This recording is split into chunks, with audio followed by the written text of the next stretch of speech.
Yesterday, H3H3 Productions revealed something he's been working on for a long time now in secret, like the fucking Manhattan Project of YouTube drama exposed videos.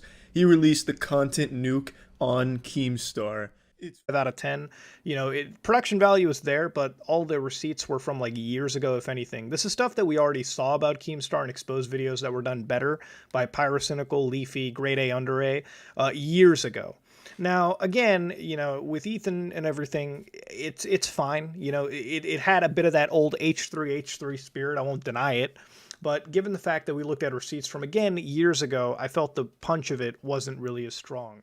internet beef. It's actually what I think Ethan did that I think sets a terrible precedent for the entire platform going forward and could lead to a disastrous future. In Ethan's content nuke, he mentions Keemstar's sponsor G Fuel 8 times, constantly saying things like, "Why is G Fuel sponsoring you? They shouldn't be sponsoring you. This is kind of fucked up that you still have sponsors. How is this possible?" Just implying that he needs to lose his sponsorship with G Fuel, you know? So by implying these things, Ethan ignited his fan base to spam G Fuel, forcing them to drop Keemstar, which happened. G Fuel did drop Keemstar, and people went wild in celebration. It was like the end of Star Wars Phantom Menace. They had like this huge fucking parade, medals were given out because they defeated Keemstar, at least financially. They got rid of his biggest sponsor that he's had for many years.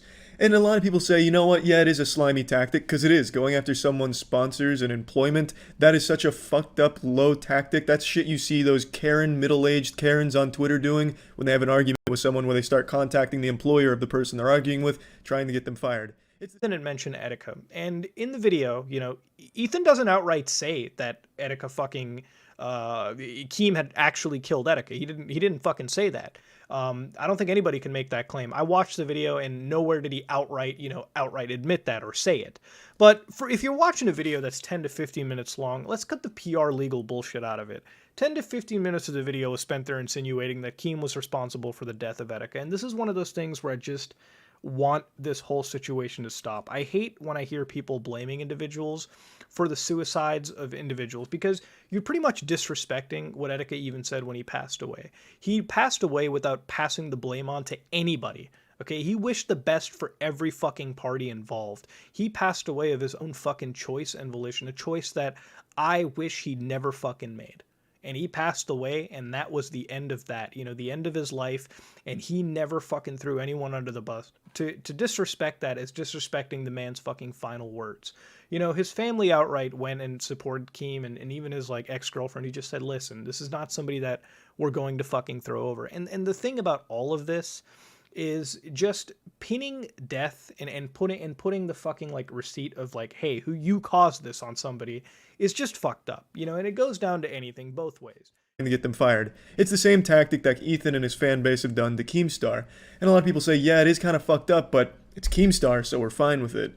And you shouldn't be. Yeah, Keemstar's done a ton of fucked up shit that definitely deserves consequences, but taking it into your hands as like the arbiter of justice to spam his advertisers to get him to drop him, you don't see how that could be used against you? It's like the same thing for people who are constantly begging for the government to censor the internet because there's things they don't like on it. It's a very slippery slope that can get out of control very quickly.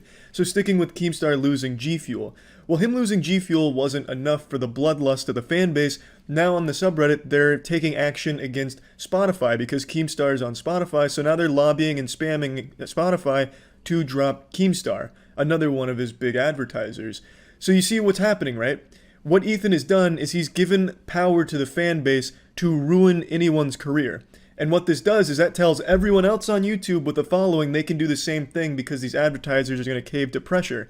It's very similar to the most recent YouTube adpocalypse where Matt got a bunch of people together to contact advertisers on YouTube and telling them to drop, which they eventually did, and that fucked a ton of YouTubers and destroyed a lot of YouTube careers. It's the same thing, but now done on an individual level. We have give fucking Ethan something here real quick. If you really wanted to attack and have the exact same point, here's a video from Keemstar, 1.8 million views, 2016.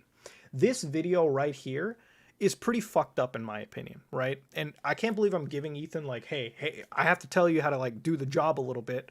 But here's Toby Turner allegations, where this girl named April outright gave allegations that pretty much fucked up Toby Turner's career. He came out 2 months later, pretty much nearly exonerated. There was just no fucking evidence. There was just nothing compelling to keep him. There were so many conflicting statements, but it didn't fucking matter. The man's career was done. It wasn't just Keem, it was fucking Philip DeFranco involved in it as well. And it's something that, listen, you know, I can talk to Keem all I want, but like, this is something that like I personally consider fucked up.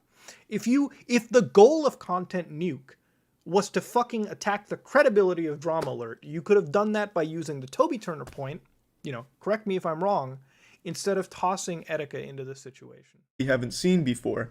Let me tell you exactly how this could go. What Keemstar could do, Keemstar could ignite his fan base to spam Ethan's advertisers with Gokanaru's video, The Death of H3H3. In this video, YouTuber Gokanaru does a ton of research and has a very long and thorough video that paints Ethan in the worst light possible. He has a bunch of clips where Ethan's casually saying the N-word, saying some other heinous shit, and doing some things that advertisers might not like. If Keemstar gets his fan base to spam Ethan's advertisers with that, and the pressure's enough, they could drop Ethan. Same way G Fuel just did to Keemstar, the same tactic.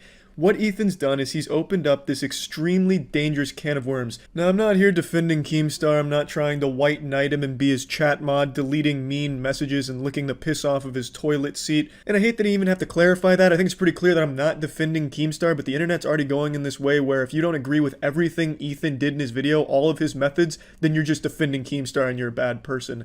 I'm saying what's happened to him and what Ethan has started is extremely bad for anyone on the internet. I'll use something from Ethan's video for an example. In Ethan's video, he talked about the time Keemstar falsely accused a RuneScape streamer named Tony of being a pedophile.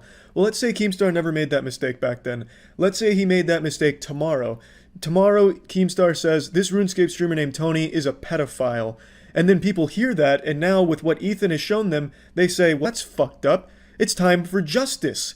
So they start reporting that Tony is a pedophile to Twitch, to RuneScape, and to Tony's advertisers and spam the shit out of him until all three drop him, and now Tony has lost everything even though he's done nothing wrong, just because Keemstar made a mistake and his fan base went behind it and started spamming. That's what Ethan has set in motion. Whether the information is right or wrong, whether the person deserves it or not, most people seem to agree that Keemstar deserved it, but this can absolutely happen to someone that truly doesn't deserve it by any possible measure. Ethan's like the Prometheus who brought fire to YouTube comments. He's shown that if you just weaponize YouTube commenters and get them to rally together and spam these advertisers, they will cave to pressure. Giving that much power to a mob mentality and cancel culture is super dangerous, especially on a platform like YouTube, where a lot of people invest their entire lives into a YouTuber. Like, they make their personal identity just being a super fan of a YouTuber, so when that YouTuber is being attacked or engaging in internet squabbles with another YouTuber, now these people can actually do something super harmful to the other side that they might not deserve, making them